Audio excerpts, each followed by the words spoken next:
Macron and von der Leyen are risking lives with bitter attacks on Britain. Will French President Emmanuel Macron apologise for spreading misinformation? The Oxford/AstraZeneca coronavirus jab, which he admonished as quasi-ineffective just last month, was yesterday revealed to reduce the risk of hospital admission by an impressive 94%. The French population is, tragically, one of the most opposed to life-saving vaccines on earth. And Mr Macron, it seems, was prepared to fuel this dangerous public fear to score cheap political points against the UK and Brexit.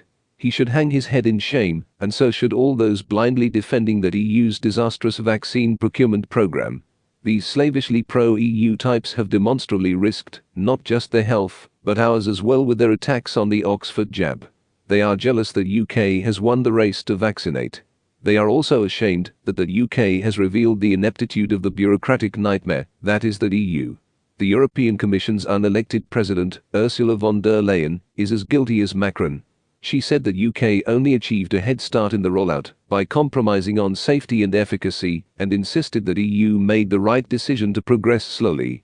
So why, if the vaccine is useless, did she threaten the UK with a blockade against it? The truth is she was so desperate for British-made jabs she was prepared to act illegally and suspend the Northern Ireland Brexit protocol, putting a border on the island of Ireland, blowing, in one move, the false narrative that a border could never be put on the island. In truth, the UK's Medicines and Healthcare Products Regulatory Agency, MHRA, did not lower standards or compromise safety. It just reacted faster, threw more resources at the project, and fast-tracked it. The EU's European Medicine Agency is also now fast-tracking vaccine approvals, initially having said they could not, ham-fisted as they were with regulatory red tape. An independent United Kingdom is now free to follow common sense in other areas too. One of the great benefits of Brexit is that we should be able to make, change, and scrap rules and regulations at any time that suits the national interest.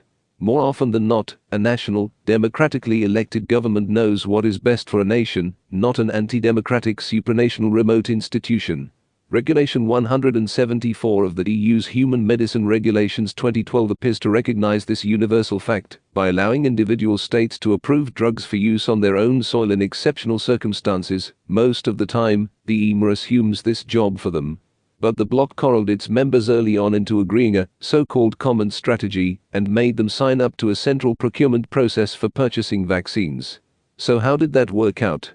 The UK has now vaccinated more than 27% of its people, compared to less than 4% in the EU, and continues to give the jab to 0.6% of the population each day, whilst the EU manages just 0.1%. Brexiteers were called immoral and unforgivable when they welcomed the UK's rejection of this centralised, over-regulated scheme. But now some of the countries stuck in it, like Hungary, have been forced to purchase vaccines off the likes of Russia to save their vulnerable citizens. Who are the immoral actors now? The EU operates in exactly the same way with trade deals, blocking member states from striking up talks, because, they insist, they are better off doing so as a bloc. But the UK already has deals with 97 nations compared with the EU's 72, and we only just left. Hats off to Liz Truss. Let's continue to diverge from this inward-looking over-regulated wretched bloc. Ditch alignment with their zero-carbon targets, restrictive labour laws, state aid laws, competition laws, tax policies and human rights laws. Liberate all of the UK the way Brexit liberated our vaccination programme.